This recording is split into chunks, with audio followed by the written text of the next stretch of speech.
নমস্কাৰ শ্ৰদ্ধা ছাৰ বাইদেউসকল মই মোৰ ইয়াৰ আগৰ ভিডিঅ'ত বিদ্যা প্ৰৱেশৰ এটি ইভালুৱেশ্যনৰ কথা আপোনালোকক কৈছিলো যে কি বিদ্যালয়সমূহত বিদ্যা প্ৰৱেশৰ এটি ইভালুৱেশ্যন অনুষ্ঠিত হ'ব আৰু এই বিদ্যা প্ৰৱেশৰ ইভালুৱেশ্যন অনুষ্ঠিত হোৱাৰ সমসাময়িকভাৱে আমাৰ কি হ'ব ক্লাছৰুম অবজাৰভেশ্যন হ'ব অৰ্থাৎ আমাৰ বিদ্যালয় বিলাকৰ আমি ক্লাস কেনেকুৱা ধৰণে কৰিছো হেতু অবজাৰভেশ্যন হ'ব এটা ক্লাছৰুম অবজাৰভেশ্যন কি হয় বা এই COT ক্লাছৰুম অবজাৰভেশ্যন টুল কি হয় আজি ভিডিঅ'টোৰ জৰিয়তে বহলাই আলোচনা কৰিবৰ কাৰণে চেষ্টা কৰিম 2023 চনৰ নৱেম্বৰ মাহত যি FLN ৰ ট্ৰেইনিং অনুষ্ঠিত হৈছিল ফাউন্ডেশনাল লিটাৰেসি এণ্ড নিউমাৰেসি বুনিয়াদী সাংখ্যিকতা সাক্ষৰতা আৰু সাংখ্যিকতাৰ যি 5 দিনীয়া প্ৰশিক্ষণ অনুষ্ঠিত হৈছিল এই প্ৰশিক্ষণত ভাষা কেনেকুৱা ধৰণে পঢ়াব লাগে আৰু সাংখ্যিকতা কেনেকুৱা ধৰণে পঢ়াব লাগে সেই বিষয়ে বিতংভাৱে শিক্ষক শিক্ষয়িত্ৰীসকলক প্ৰশিক্ষণ দিয়া হৈছে এটা ভাষাৰ ক্লাছৰ ক্ষেত্ৰত 90 মিনিট আৰু আমাৰ সাংখ্যিকতাৰ এটা ক্লাছৰ ক্ষেত্ৰত 60 মিনিট ইতিমধ্যে আমাক কি কৰি দিয়া হৈছে ধৰি দিয়া হৈছে আৰু আমি দিনত সেইখিনি সময় ছাত্ৰ ছাত্ৰীসকলক পঢ়াব লাগে এতিয়া সকলো ঠাইতে হয়তো এই যেটো সময়সূচীটো সম্ভৱ নহব পাৰে হেতু আপোনালোকে নিজাববীয়াকৈ মিলাই লব এতিয়া এই যে আমাক প্ৰশিক্ষণটো দিয়া হল প্ৰশিক্ষণত আপোনালোকক দুটা বিষয় বিশেষভাৱে কোৱা হৈছিল আমিও যেহেতু FLN ৰ এজন RP হিচাপে আমিও ওদালগুৰি জিলাৰ শিক্ষকসকলক প্ৰশিক্ষণ দিছিলো সেই কথাটো আমিও কৈছিলো যে কি দুটা বিশেষ বিষয়ৰ ওপৰত এই গুৰুত্ব দিয়া হৈছিল হেতু হৈছে 4 ব্লক অৰ্থাৎ ভাষাৰ ক্ষেত্ৰত 4টা ব্লক আছে আৰু এই সাংখ্যিকতাৰ ক্ষেত্ৰত 4টা ব্লক আছে 4টা ব্লক মানে হৈছে ভাষা কেনেকুৱা ধৰণে পঢ়াব লাগে হেতুকে 4 ব্লক বুলি কোৱা হয় আৰু সাংখ্যিকতা কেনেকুৱা ধৰণে পঢ়াব লাগে হেতুকে কি বুলি কোৱা হয় সাংখ্যিকতা 4 ব্লক বুলি কোৱা হয় আৰু আমাৰ বিদ্যালয় বিলাকত এটা কি হ'ব ক্লাছৰুম অবজাৰভেশ্যন হ'ব ক্লাছৰুম অবজাৰভেশ্যন CRC কোঅৰ্ডিনেটৰ সকলে কৰিব বা এই ব্লকৰ ব্যক্তিসকলে কৰিব বা ডিস্ট্ৰিক্টৰ ব্যক্তিসকলে কৰিব বা ষ্টেটৰ ব্যক্তিসকলে আহি আপোনালোকৰ ক্লাছৰুমটো অবজাৰভেশ্যন কৰিব ক্লাছৰুমটো অবজাৰভেশ্যন মানে ধৰা হল মই এজন প্ৰথম শ্ৰেণীৰ শিক্ষক মই প্ৰথম শ্ৰেণীৰ ক্লাছটো কেনেকুৱা ধৰণে কৰিছো হেতু তেওঁলোকে অবজাৰভেশ্যন কৰিব আৰু কৰি অনলাইন এটা ৰিপৰ্ট সাবমিট কৰিব আৰু এই ৰিপৰ্টটো অটোমেটিক্যালি ষ্টেট বা এই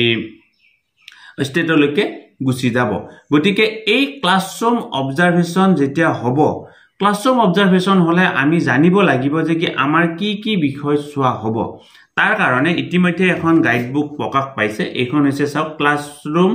অবজাৰভেশ্যন টুল উপতলত দিয়া হৈছে ইউজাৰ গাইড অৰ্থাৎ ক্লাছৰুম অবজাৰভেশ্যনটো কেনেকুৱা ধৰণে কৰা হ'ব তাৰ এখন হৈছে এখন ইউজাৰ গাইড আৰু এই গাইডখনত এই মতে কি কৰা হ'ব ক্লাছৰুম অবজাৰভেশ্যন কৰা হ'ব আৰু ইয়াত কি কৰা হৈছে 13টা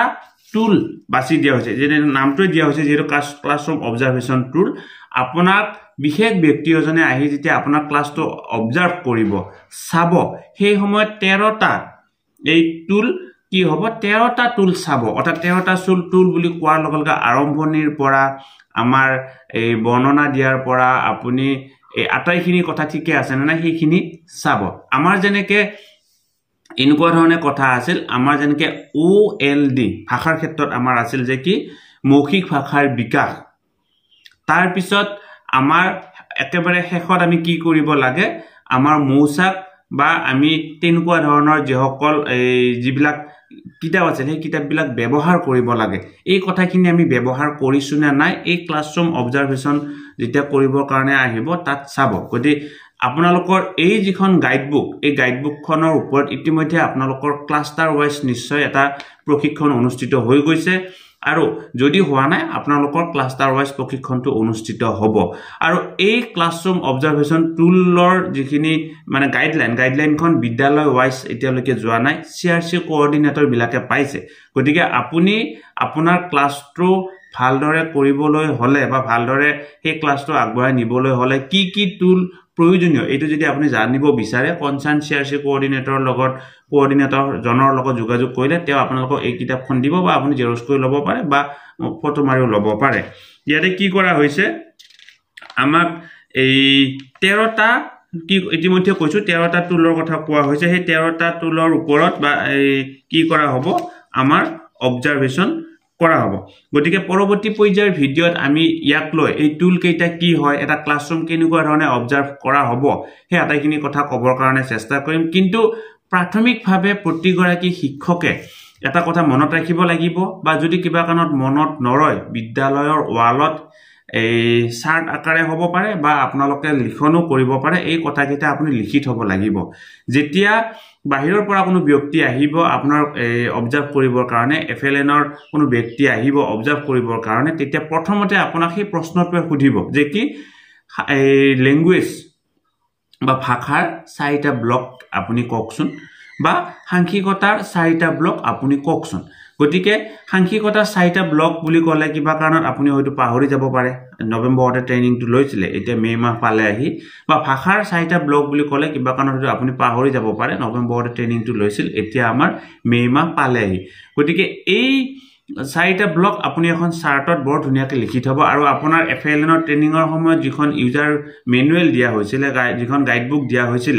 বা হাতপুথি দিয়া হৈছিল সেই হাতপুথিখনত আমাৰ 4টা ব্লকৰ কথা বৰ সুন্দৰকৈ উল্লেখ আছে যেনেকৈ আমাৰ OLD ডিকোডিং তাৰপিছত ৰিডিং এণ্ড ৰাইটিং এনেকুৱা ধৰণে যি 4টা আছিল আপোনালোকে জানে এইখিনি আৰু আপোনালোকক কোৱাৰ নিশ্চয় প্ৰয়োজন নাই তাৰপিছত ল্যাঙ্গুৱেজৰ ক্ষেত্ৰত মেথছৰ ক্ষেত্ৰত মেথছ গেম তাৰপিছত অৰেল মেথছ টক এই এনেকুৱা ধৰণৰ যিখিনি কথা আছিল যেনে ছাত্ৰ বা ছাত্ৰীজন প্ৰথমতে বিদ্যালয়লৈকে ক্লাছৰুমলৈকে আহিলে প্ৰাথমিক বিদ্যালয়ৰ প্ৰথম দ্বিতীয় শ্ৰেণীৰ ছাত্ৰ ছাত্ৰীসকলৰ কাৰণে কি কৰিব লাগে তেওঁলোকক এটা কথা কোৱাব লাগে যাতে তেওঁলোকে কথা ক'ব পাৰে সেই কাৰণে অৰেল মেথছ টকটো হৈছে এটা আমাৰ এই সাংখ্যিকতাৰ 4 ব্লকৰ